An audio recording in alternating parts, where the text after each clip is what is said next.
Tuhan Yesus itu Allah yang jadi manusia. Dan waktu dia jadi manusia, dia taat penuh kepada Bapa. Dia memang Allah, tetapi karena misi penyelamatan, maka ada penyangkalan diri begitu luar biasa. Filipi pasal 2, mulai ayatnya yang ke-6.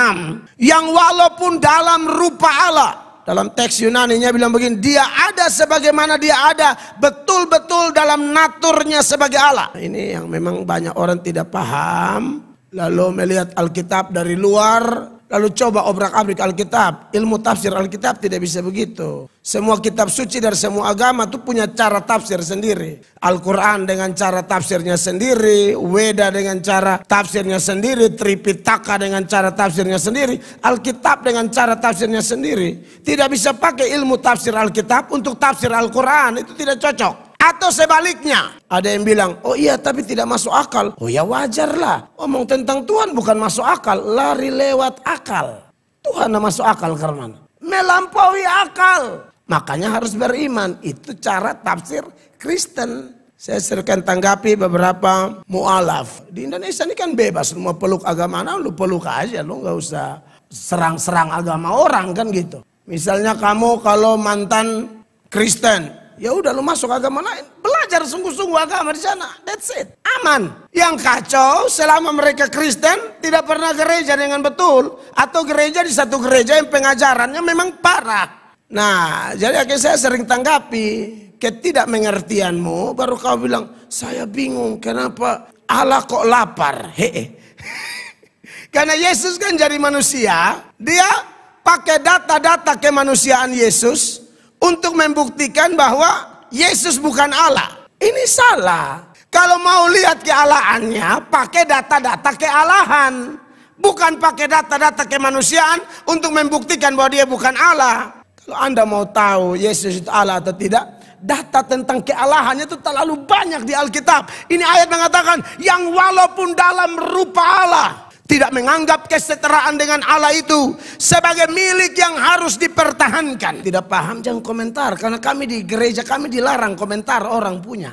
Jadi kalau bapak mama lihat saya suka berribut di media tuh karena katong ada diam-diam dong foe. Ah itu beta bisa diam, enak saja kau. Kalau semua pendeta diam, mati yo. Orang injak katong dari kepala. Makanya beta suka berribut untuk luruskan gitu maksudnya.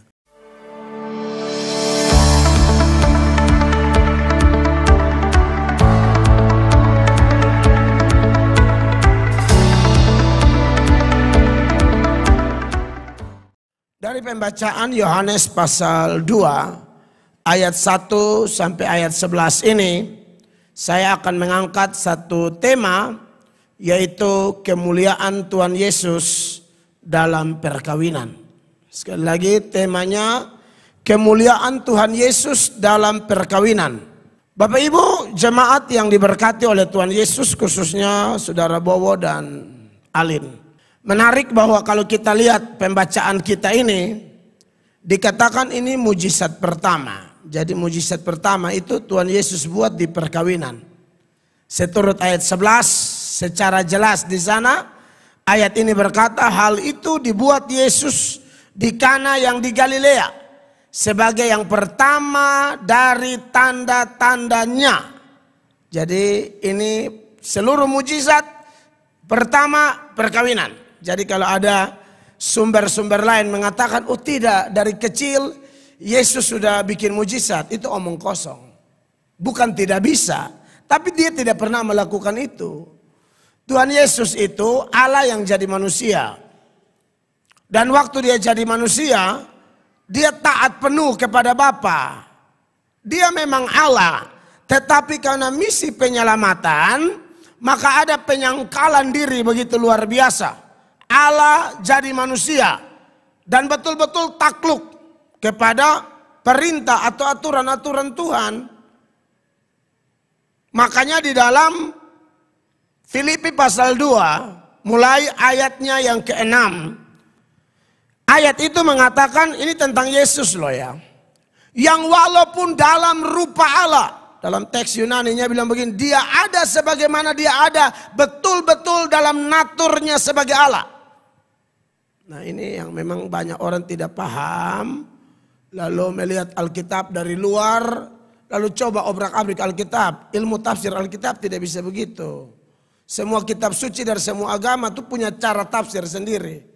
Al-Quran dengan cara tafsirnya sendiri, Weda dengan cara tafsirnya sendiri, Tripitaka dengan cara tafsirnya sendiri, Alkitab dengan cara tafsirnya sendiri. Tidak bisa pakai ilmu tafsir Alkitab untuk tafsir Al-Quran, itu tidak cocok. Atau sebaliknya, jadi kalau Kristen sudah berkembang begini luar biasa di atas fondasi percaya bahwa Yesus Allah, itu bukan percaya abal-abal, bukan percaya bodoh-bodoh.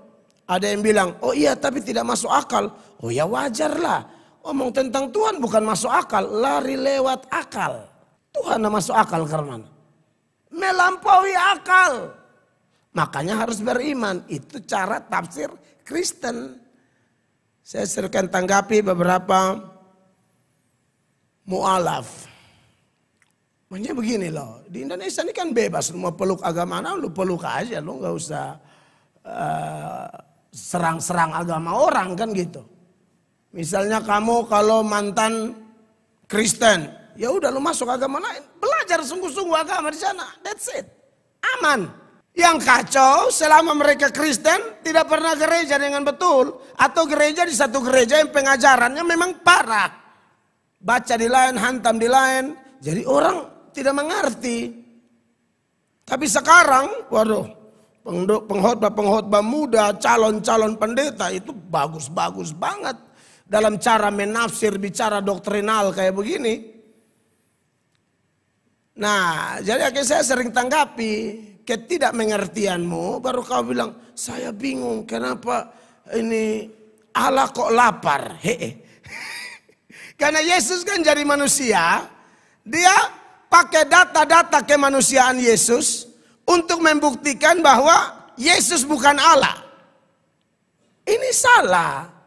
Kalau mau lihat kealahannya, pakai data-data kealahan. Bukan pakai data-data kemanusiaan untuk membuktikan bahwa dia bukan Allah. Contoh nih, saya sering kasih contoh. Istri saya ini kan pendeta, tapi PNS. Nah ini dia. Di sinode ini, PNS kah, polisi kah, angkatan laut kah, dokter kah, bisa jadi pendeta. Jadi bapak mama jangan kaget, tiba-tiba ada nama pendeta Rahmat Wibowo, itu jangan kaget. Jangan, ini orang nih kok, dia angkatan laut atau pendeta, ya why not? Asal kamu sepakat dengan tata gereja kita, punya disiplin hidup dan komitmen taat, ibadah 3, pengkhotbah Rahmat Wibowo. Siapa mau tahan? Iya toh? Ibadah 2, Supri Sumintra. Mau apa? Ibadah 3, pendeta Roy Panggiraya. Kenapa? Salahnya di mana? Tapi ini nih, 1 TNI Angkatan Laut, 1 ASN, 1 polisi. Hari Minggu mereka pakai jas berkhotbah. Tang, tang, tang, tang. Senin sampai Jumat, ini contoh aja nih, Pak Bowo pendeta, tapi kok dia pakai dinas angkatan laut? Anda tidak bisa pakai data-data bahwa dia adalah seorang anggota TNI AL untuk membuktikan bahwa dia bukan pendeta, tidak bisa. Itu nggak nyambung. Anda tidak bisa tiba-tiba ibu pendeta Marlin Angelia Salu. Kok dia dokter gigi mah? Cabut-cabut gigi, sekarang cabut-cabut ayat. Iya kan? Saudara mulai bingung, ini dia yang betul apa? Keluarga di Sumba sana, utusan dia sekolah dokter gigi. Dia nggak begitu live di pendeta Melatok bilang, Pastor Marlin Angelia Salu. Saudara, nanti dia ada di rumah sakit, dia ada cabut orang pun gigi. Kau bilang pendeta, nah pendeta cabut gigi. Anda tidak bisa pakai data seputaran profesinya sebagai dokter untuk membuktikan bahwa dia bukan pendeta. Tidak bisa. Karena di sinode ini mengizinkan orang-orang non-teologi seperti mereka boleh jadi pendeta. Itu gereja karismatik begitu. Makanya ada pendeta Insinyur Niko Nyoto Raharjo. Insinyur kok pendeta? Kenapa tidak? Karena kalau harap semua sekolah pendeta, kayaknya penjangkauan jiwa terlalu lama. Jangan baik polisi yang cinta Tuhan, khotbah. TNI yang cinta Tuhan, khotbah. Dokter yang cinta Tuhan, khotbah. ASN yang cinta Tuhan, khotbah. Orang Kuba bilang, sapa makan apa sapa. Artinya, seringkali orang pakai data kemanusiaan Yesus, dia lapar. Dia berdarah, dia mati untuk membuktikan dia itu bukan Allah. Ya tidak cocok. Kalau Anda mau tahu Yesus itu Allah atau tidak, data tentang kealahannya itu terlalu banyak di Alkitab. Ini ayat mengatakan yang walaupun dalam rupa Allah, tidak menganggap kesetaraan dengan Allah itu sebagai milik yang harus dipertahankan. Nah, hanya memang ada satu pengorbanan luar biasa dari Tuhan Yesus sebagai kalimat Allah, sebagai firman Allah. Saat dia jadi manusia, dia taat betul, dia takluk betul sebagai seorang hamba. Makanya ayatnya yang ke-7, baca ayatnya, perhatikan. Melainkan telah mengosongkan dirinya sendiri dan mengambil rupa seorang hamba dan menjadi sama dengan manusia. Lalu dalam keadaan sebagai manusia, dia bagaimana? Dan dalam keadaan sebagai manusia ia telah merendahkan dirinya dan taat sampai mati, bahkan sampai mati di kayu salib. Iya, jadi dalam hal bikin mujizat pun memang dia taat Bapa. Nah, di situ yang orang tidak ngerti cara tafsir Kristen punya. Nah, kami ini puji Tuhan karena kemurahan Tuhan kami pendeta tapi juga bermain di media sosial, di YouTube, Facebook, TikTok. Untuk bicara itu kalau tidak paham jangan komentar, karena kami di gereja kami dilarang komentar orang punya. Ya kalau bapak mama lihat saya suka beribut di media tuh karena katong ada diam-diam dong foe. Ah itu beta bisa diam. Enak saja kau. Siapa ada peganggu selalu kalau foe dan urus ke tempung. Lu ada gila setengah mangkali. Disitulah makanya beta suka maruak tuh. Marah-marah. Wis kalau sama pendeta diam mati yo. Orang injak ke tondar kepala. Makanya beta suka beribut. Beribut untuk luruskan gitu maksudnya. Ya, nah kekasih Tuhan, jadi sepanjang dia jadi manusia itu, mujizat pertama perkawinan. Jadi tidak ada Yesus masih kecil ambil tanah liat bikin bentuk burung lalu isi napas terbang, lalu dia pegang-pegang air begini. Saya pernah nonton itu film, itu tafsiran dari mana? Sumber dari mana? Sumber tertua yang bisa dipercaya itu namanya Alkitab. Dan data Yohanes pasal 2 ayat 1 sampai 11 itu ditulis oleh saksi mata langsung. Jaraknya dekat. Yang tulis ini Yohanes. Yohanes apa? Yohanes anak Zebedeus. Kita harus lebih percaya Yohanes daripada Zakir Naik.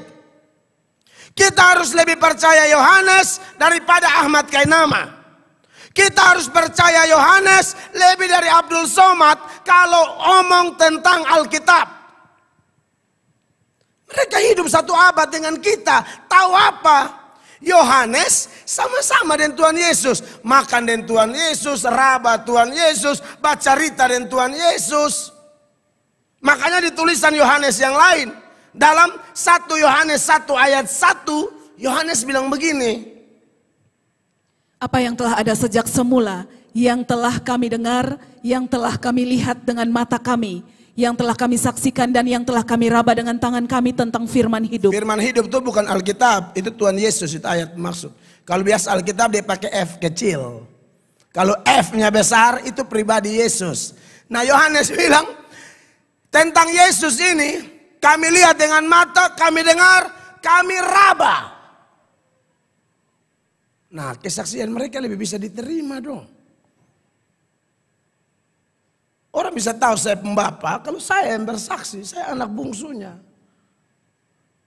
Tidak bisa tiba-tiba sapa di sini bapak-bapak bangun bersaksi. Melatok pembapa tuh sebenarnya adalah Nadus. Salah, bapak saya Vincent.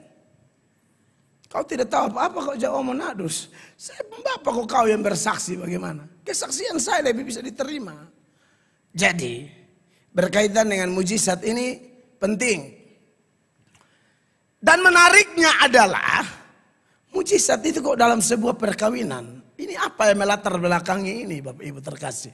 Saya pikir bukan perkara kebetulan kalau kita lihat sejarah suci. Karena mengingat pada waktu segala sesuatu diciptakan dan waktu Tuhan cipta manusia, pada saat yang sama Tuhan langsung membentuk sebuah keluarga. Yaitu keluarga di Eden. Keluarga Adam dan Hawa. Kita tahu cerita itu bukan? Waktu itu belum ada pendeta. Tuhan yang langsung melakukan pemberkatan. Kalau sekarang pendeta, pastor, kita dipakai jadi alatnya. Kalau dulu Tuhan langsung rumah tangga pertama. Adam dan Hawa. Menurut Kejadian 1, 26, 27. Lalu di 28 setelah Tuhan membentuk mereka, laki-laki dan perempuan menurut gambar dan rupa Allah.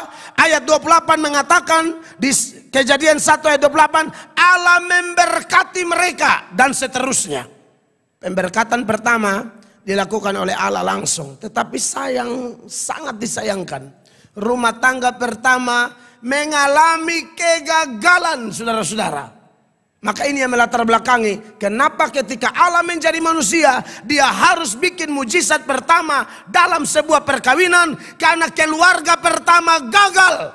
Maka Yesus harus tunjukkan betapa serius Allah sebagai sang inisiator pembentuk sebuah rumah tangga, melihat rumah tangga itu sangat serius, sangat penting, sangat luar biasa. Karena Allah yang menciptakan keluarga dan ada tujuan-tujuan Allah yang harus Allah masukkan di dalam keluarga.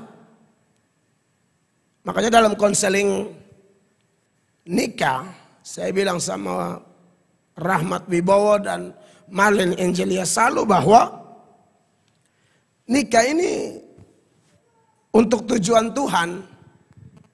Banyak orang nikah mungkin karena lihat yang lain sudah nikah, saya belum nikah, terlambat nikah, takut tidak dapat jodoh.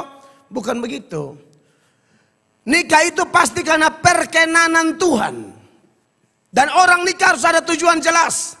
Kalau orang nikah tidak tujuan jelas, repot. Saya suka angkat ini data-data, saya pernah lihat di internet. Daftar perceraian tercepat. Ini karena nikah tidak ngerti tujuan Tuhan.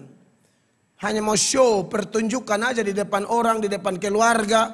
Kan ada orang yang keluarga nih kadang-kadang. Ada yang tanya betul, tapi ada yang tanya juga tidak berhikmat. Di depan banyak orang, lihat saudaranya yang belum nikah. Kapan? Itu kan bikin orang masih siram dan kuah panas. Lu pakai acara tanya lagi, karena ada keluarga-keluarga itu yang mulu bisa batanya kayak mau olok begitu. Belum. Lu belum merasa kulit tak kupas. DR panas. Kayak begitu. Saya pastikan ini asli hidup ya. Takutnya pengantin diberkati beta ya angus. Nah kekasih-kekasih Tuhan. Jadi nikah bukan karena model begitu. Saya lihat itu daftar-daftar perceraian itu. Siapa? Jennifer Lopez ya. Menikah 20 bulan cerai. J.Lo. J.Lo kalah sama Britney Spears. Britney nikah 7 jam cerai. Britney kalah sama artis Indonesia. Almarhum Farid Harja. Farid Harja itu nikah 4 jam cerai. Bahkan ada calon pendeta atau sudah pendeta. Nikah, pemberkatan saat ini, cerai saat ini. Anda lihat itu. Ini orang model apa begitu? Karena orang tidak ngerti, pikir nikah nih emosi sesaat.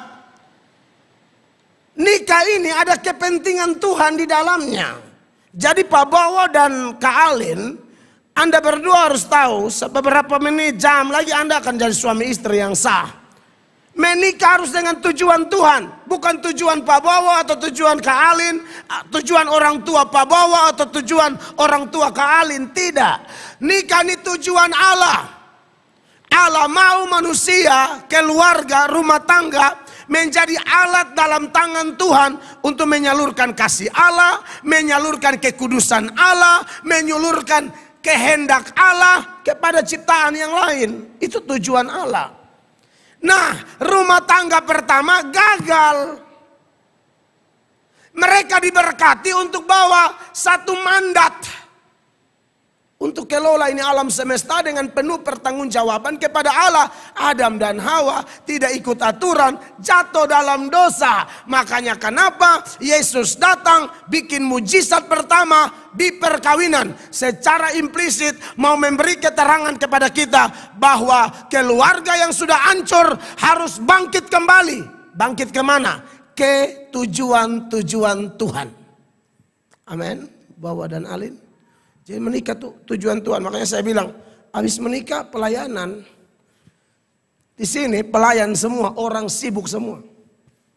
Mau polisi, mau pengusaha, mau apa. Bapak kalau lihat, kalau tiba-tiba ada yang parkir-parkir, itu suka rela semua tuh. Ada orang tidak ada hati, nanti semua mereka mati, napas satu-satu. Menyanyi. Mas sehat-sehat kau tong ajak alasan ini alasan itu, nanti salang info suka liling bar beda ke Tuhan kasih kesempatan be mau isi lagu. Oh saya diam sih isi lagu semua mereka mati baru mau isi lagu. Dari dulu masih kuat orang bilang ayo bikin paduan suara, ayo vokal grup, tidak mau, napas susah satu bar. Makanya mas muda-muda toh pengantin enak, saya bilang kita ini pelayanan banyak, kita mau Tuhan gak sedikit semua datang, gempa bumi sudah di mana-mana. Jangan pikir biar dunia tambah bagus, Alkitab yang dunia ini tambah tua sudah menuju kehancuran. Habis menikah, pikirkan perkara di atas, bukan di bawah. Makanya Kolose 3 itu, mulai ayat 1, Paulus ngomong begini. Karena itu kalau kamu dibangkitkan bersama dengan Kristus, carilah perkara yang di atas di mana Kristus ada, duduk di sebelah kanan Allah. Dua. Pikirkanlah perkara yang di atas, bukan yang di bumi. Itu maksudnya apa? Artinya kepentingan Tuhan itu nomor 1. Di bagian lain bilang apa? Cari dahulu kerajaan Allah dan kebenarannya, semua ditambahkan. Kalau memprioritaskan Tuhan, anak, Tuhan kasih anak terbaik. Memprioritaskan Tuhan, karir, Tuhan kasih karir terbaik. Banyak orang tidak paham ini. Habis nikah palo bini mau pepelayan, bapak mau palo. Sudah dia pulang berpalo ulang. Ada laki yang palo sampai son mau pergi gereja, tak usah pilih. Laki setan begini. Nah oleh karena itu, tapi bawa ini baik, saudara. Saudara saya lihat begini ya. Dia mau geng dia nuna rote, sudah bisa. Rote nomor rata, kakak ya. Saudara yang diberkati Tuhan. Nah, jadi karena Tuhan begitu serius melihat rumah tangga, maka kita tidak boleh melihat rumah tangga pandang enteng. Amin. Suami adalah pemberian Allah, istri adalah pemberian Allah. Suami ini segambar serupa dengan Allah, istri ini segambar serupa dengan Allah. Jadi tidak ada lebih rendah, tidak ada lebih tinggi. Secara hakikat, naturnya tuh sama. Tapi kalau fungsi, nah di situ beda. Laki-laki pemimpin.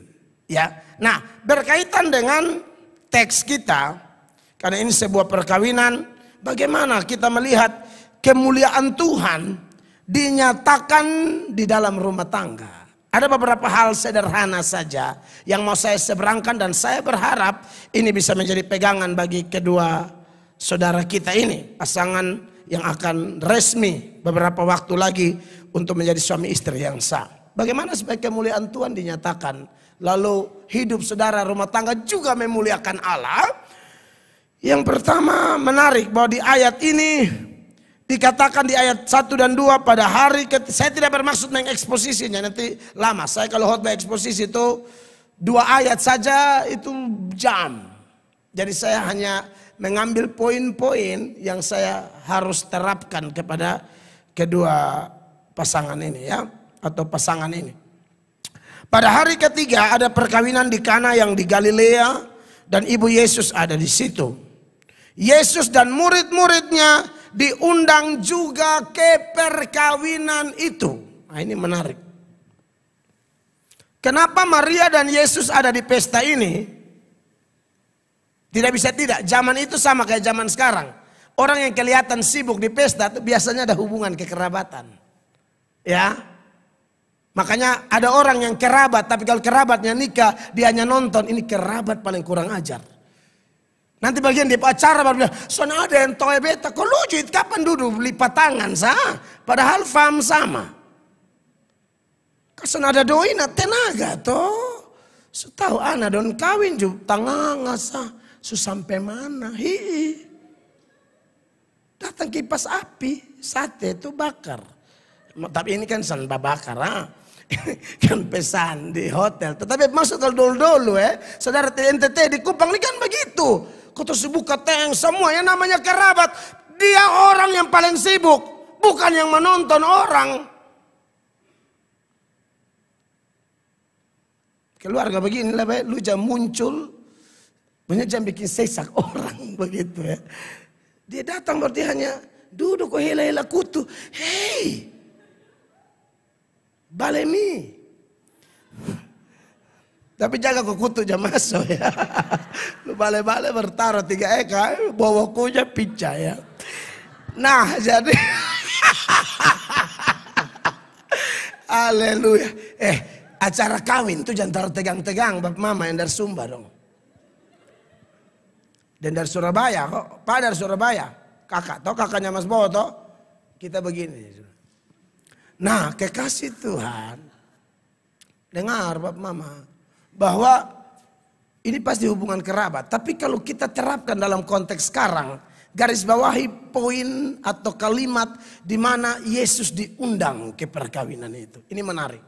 Kalau Alin dan Bowo mau lihat kemuliaan Allah dinyatakan dalam rumah tangga Anda berdua kelak, dan rumah tangga Anda berdua itu memuliakan Allah, hidup sesuai dengan tujuan Allah, sebagaimana acara ini dimulai dengan mengundang Yesus. Maka ini harga mati nih.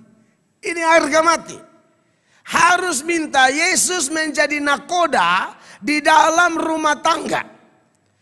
Dalam hidup bersama secara gereja, apalagi rumah tangga, itu harus menarik pikiran dan perasaan seperti yang ada dalam Kristus. Makanya Filipi 2 ayat 5, ayat itu bilang begini, perhatikan sebagai pembanding sajalah. Hendaklah kamu dalam hidupmu bersama menaruh pikiran dan perasaan yang terdapat juga dalam Kristus Yesus. Jadi berumah tangga tuh undang Yesus. Kalau sudah undang Yesus artinya sudah siap dalam ini rumah tangga. Keputusan apapun tanya Tuhan. Keputusan apapun datang pada Tuhan. Bukan ambil keputusan sendiri. Ya, itu rumah tangga yang memuliakan Allah. Ya mungkin adik di bawah dulu di luar ya. Pastikan dia jangan menangis, jangan ganggu orang. Ya. Silakan bawa dia keluar dulu, Mak. Ya. Nah, perhatikan Bapak Mama yang diberkati oleh Tuhan Yesus, bahwa hendaklah kamu dalam hidupmu bersama. Ini memang bicara konteks gereja, tapi kalau kita bawa lebih khusus ke dalam rumah tangga, saya pikir sangat pas. Ya.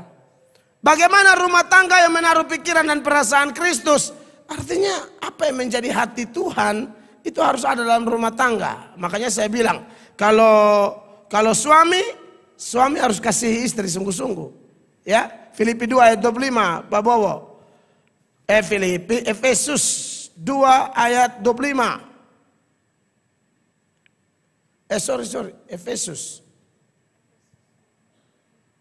Efesus 5 ayat 25 maksud saya. Efesus 5 ayat 25.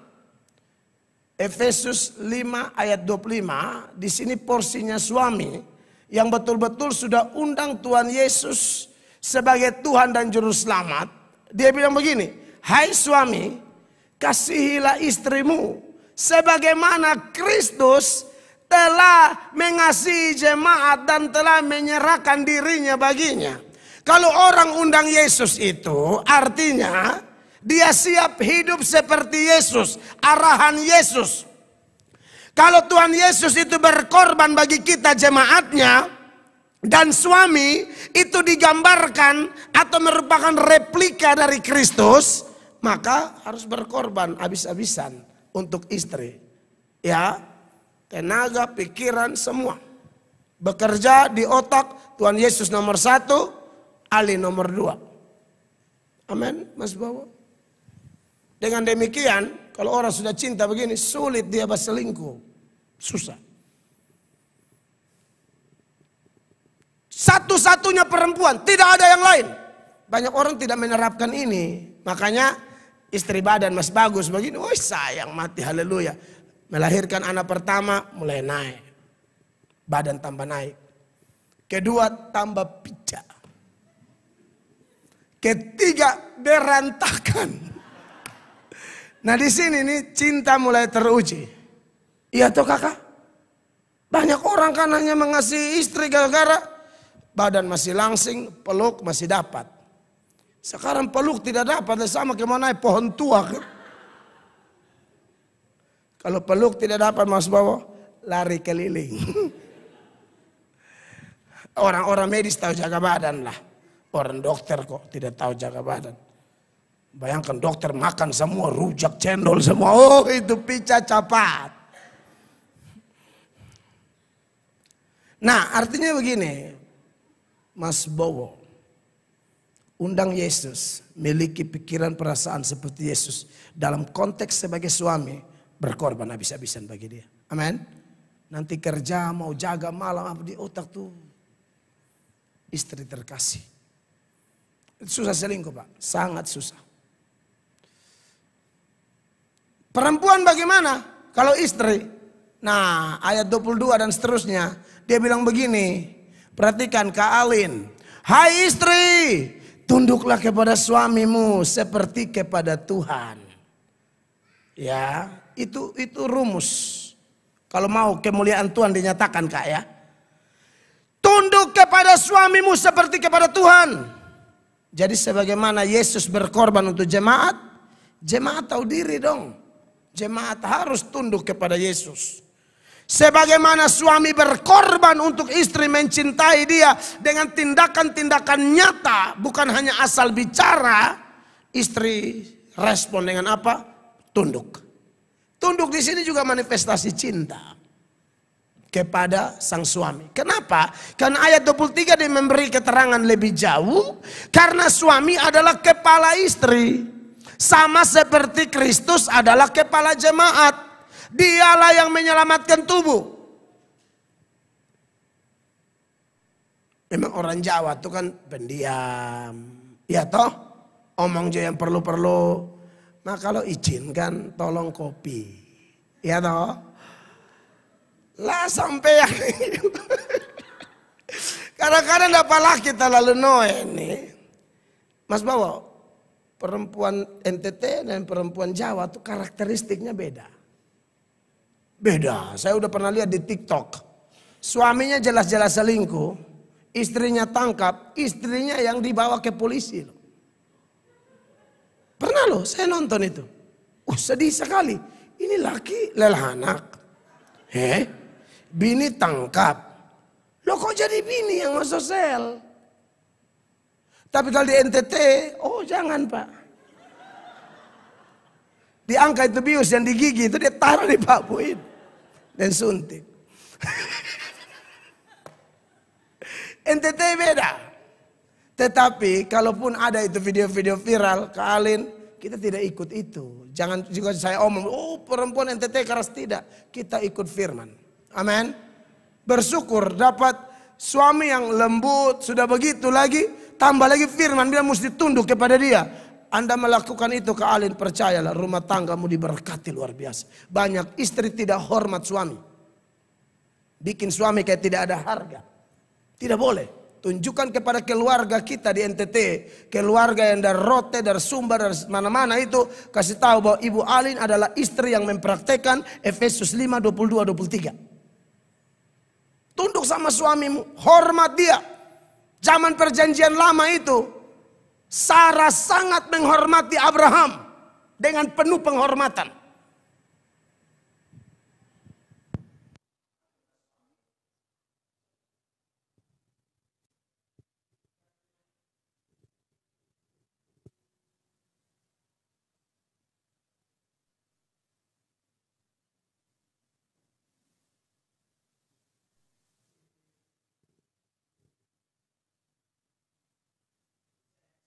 itu. Ya.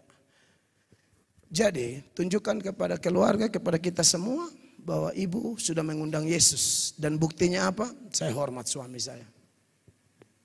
Dan suami dihormati itu dalam Tuhan, Pak Bowo. Berarti Pak Bowo tidak boleh melakukan apapun di luar otoritas yang Tuhan kasih. Di konseling kemarin saya beri keterangan itu ya. Jadi harus jadi kepala keluarga yang baik. Yang membimbing istri dan anak-anak kelak takut akan Tuhan. Gembala sidang di gereja, dia menggembalakan semua orang. Tapi di rumah tangga, gembalanya adalah suami.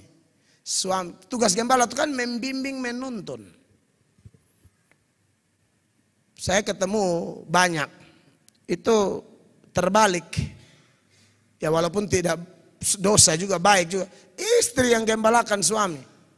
Suruh doa saja susah, baca Alkitab susah, gereja susah, melayani Tuhan susah. Tapi kalau ada suami-suami yang ngerti perannya dengan baik, saya pikir ini ciri keluarga yang sudah undang Yesus. Amin.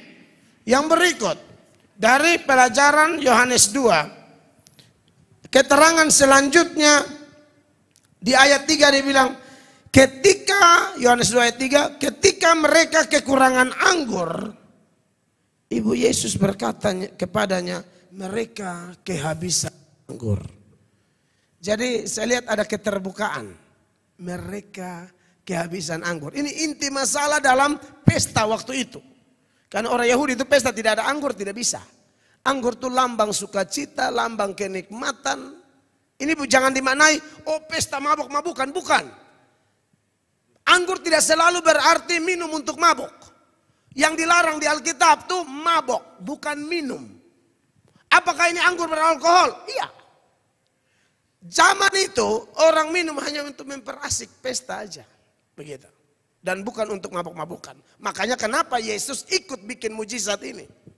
Tidak mungkin Yesus kasih mabok orang atau Yesus melawan sendiri firman Bapa. Tidak mungkin. Dari awal kita sudah baca tentang ketaatan. Makanya kalau Bapak Ibu yang sudah ke Israel sampai di Kana, nanti kita beli anggur toh. Kemarin saya dari Israel dengan istri, anak-anak. Saya bawa anggur banyak-banyak. Itu cukup mahal itu. Ada 15 tahun, ada yang 30 tahun.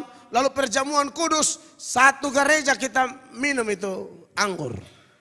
Sampai ada bapak-bapak yang perjamuan ibadah satu bilang, Bapak berencana ikut ibadah kedua, diam di rumah. Karena anggur enak, bisa double, duduk di rumah, diam-diam. Ini lambang kenikmatan, lambang sukacita. Nah ini tidak ada di rumah. Lalu terbukalah Ibu Maria. Kalau kita seberangkan dalam konteks Pak Bowo dan Ibu, jangan suka diam-diam kalau ada masalah. Apalagi masalah yang tidak mendatangkan sukacita. Iya toh, karena ada suami istri, tidak ada terbuka. Mau makan juga WA, mau makan lihat di meja.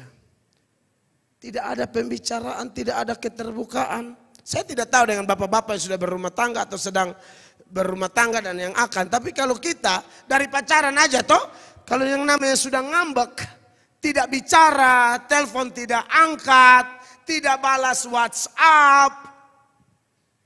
Oh itu paling stres. Saya paling stres kalau sama istri kalau ada masalah baru diam. Aduh itu beta emosi mau mati. Khususnya di awal-awal, saya tidak boleh diam. Jangan siap makan baru masuk kamar.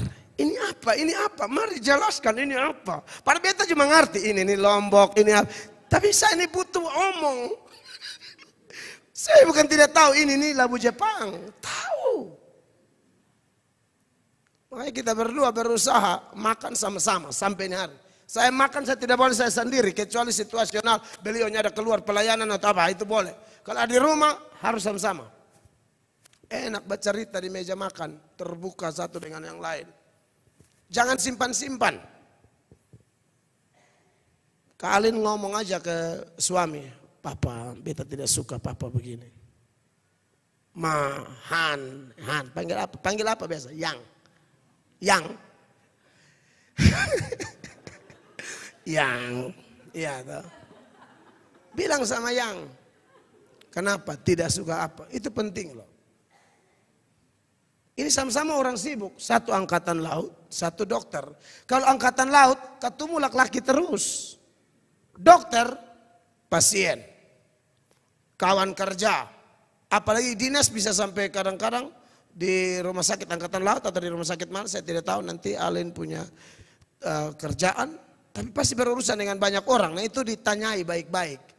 Jangan asal lihat ada bicara dengan bapak dokter langsung bilang darah Yesus berkuasa. Apa yang terjadi di balik semua ini kan tidak selamanya orang bicara ada aneh-aneh kan begitu. Nah itu tolong keterbukaan dalam segala hal. Masalah keuangan transparan.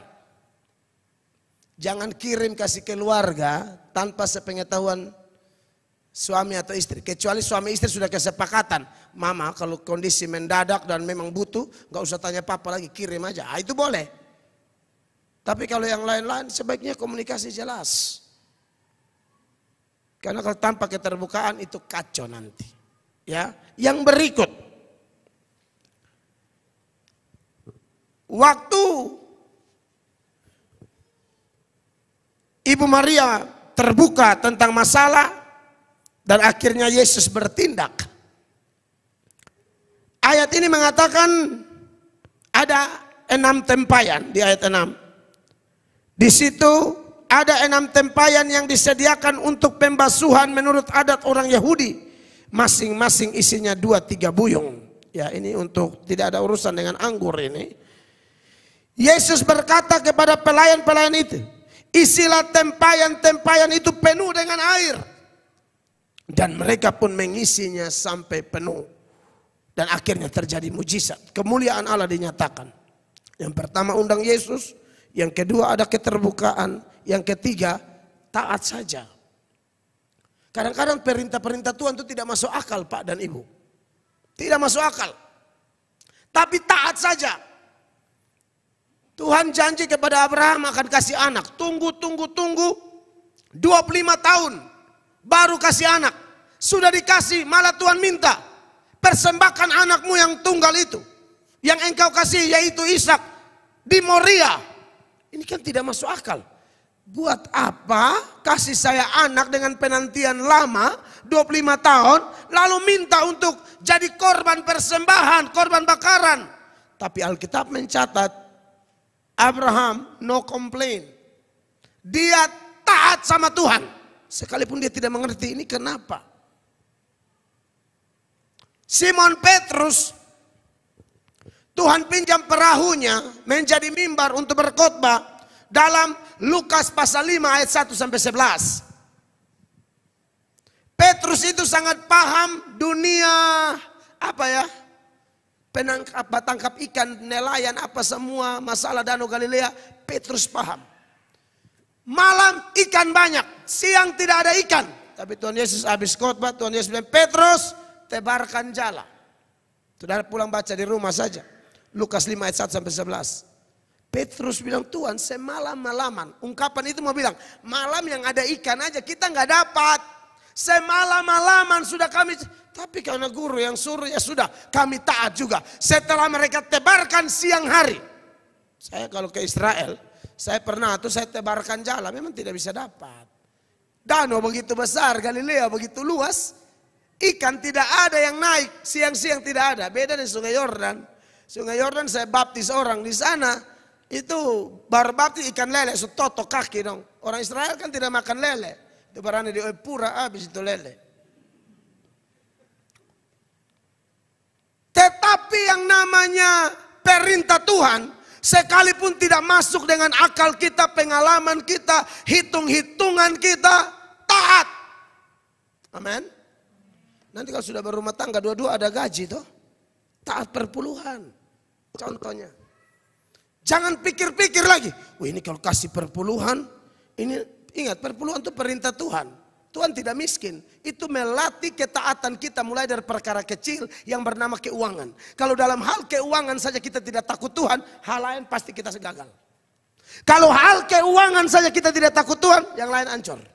Banyak rumah tangga, dua-dua bekerja, gaji jelas, ekonomi ancur-ancur. Kenapa? Tidak taat perpuluhan. Mereka rampok uang Tuhan. Gaji 2 juta, 200.000 itu Tuhan punya. Itu bukan Bapak Ibu punya lagi. Itu Tuhan Allah punya. Jangan makan yang ini. Kalau makan nanti disebut merampok uang Tuhan. 2 juta Anda punya tuh hanya 1.800.000. Syukur aturannya perpuluhan. Kalau Tuhan rubah, Tuhan bilang 50%. Kau mati. Kalau dia masih minta 10 lebih taat. Amin. Bayangkan kalau firman berubah jadi 50. Mengada kotak tuh leher miring. Wih, mati. Kalau masih 10 lebih taat. Amin. Abraham bukan cuma 10, anak kandung. Silakan praktek dan Tuhan bilang uji aku. Saya pernah dengar kesaksian Pak Gubernur ini, ya. Saudara tentu punya penilaian masing-masing terhadap Pak Gubernur kita, ya. Tapi saya bicara contoh waktu beliau dan istri pernah cerita kepada saya bagaimana mereka taat berpuluhan. Itu kan Pak Victor itu kan dari susah. Ibu Yuli itu menikah dengan Pak Victor itu. Ibu Yuli itu anak orang kaya. Mau nikah dengan Pak Victor itu ditentang juga. Tapi akhirnya keputusan. Dan mereka belajar berpuasa takut Tuhan di awal pernikahan mereka tuh. Mereka sangat takut Tuhan. Dan setia perpuluhan. Ibu Yuli kan belum terlalu mengerti. Ini Ibu Yuli cerita saya. Kerjaan mereka dapat 250 juta. Pak Victor itu 25 itu jangan coba-coba raba. Kalau kau raba kita punya ekonomi hancur. Jangan coba-coba. Ini contoh kesaksian saja. Dan banyak orang-orang lain lagi yang membuktikan itu. Pak Jeffrey Riokore seorang pejabat juga menyaksikan hal yang sama. Taat sekali. Anak-anak muda Anda sudah kerja. Kan tidak semua saudara gereja di sini toh. Kasih di gereja Anda masing-masing. Kasih di rumah Tuhan. Apalagi rumah Tuhan yang saudara tahu. Itu memberitakan Injil. Tabur di sana. Yang pendeta tidak memberitakan Injil. Tabur di sana. Dia gumuk, meledak, pecah jiwa. Tidak ada. Kasih itu di hamba Tuhan yang melayani Tuhan. Beritakan Injil jelas. Ini contoh ketaatan. Jadi jangan hitung. Nanti makan apa. Tidak. Allah kaya raya kok. Dan yang berikut. Di ayat yang lain. Ayat 8. Lalu kata Yesus kepada mereka, sekarang cedoklah dan bawalah kepada pemimpin pesta. Artinya apa? Rumah tangga itu harus ada kesaksian. Diberkati, jangan simpan itu berkat sendiri. Cerita, bangun orang lain. Bawa itu kesaksian, bawa itu air yang sudah jadi anggur, yang enak rasanya, bawa kepada orang lain. Makanya saya omong dari awal, tujuan rumah tangga dibentuk untuk memuliakan Allah. Kapan Tuhan dimuliakan melalui rumah tangga? Ketika ada kesaksian-kesaksian nyata. Pertolongan Tuhan, mujizat Tuhan, kekuatan dari Tuhan, pemurnian demi pemurnian. Tapi suami istri tidak goyah, itu kesaksian. Makanya saya bersyukur kalau ikut kaum pria. Kesaksian bapak-bapak keren luar biasa. Bapak-bapak yang kepala batu diubahkan oleh Allah. Sekarang bertobat, tampil bersaksi. Ibu-ibu juga punya kesaksian luar biasa. Pemuda-pemudi punya kesaksian luar biasa. Bagikan itu kepada orang lain. Maka percayalah Tuhan dimuliakan dalam rumah tangga Bapak Ibu. Amin. Undang Yesus. Ada keterbukaan satu dengan yang lain. Ya, ada kejujuran, ketulusan di sana, lalu ada ketaatan dan ada kesaksian.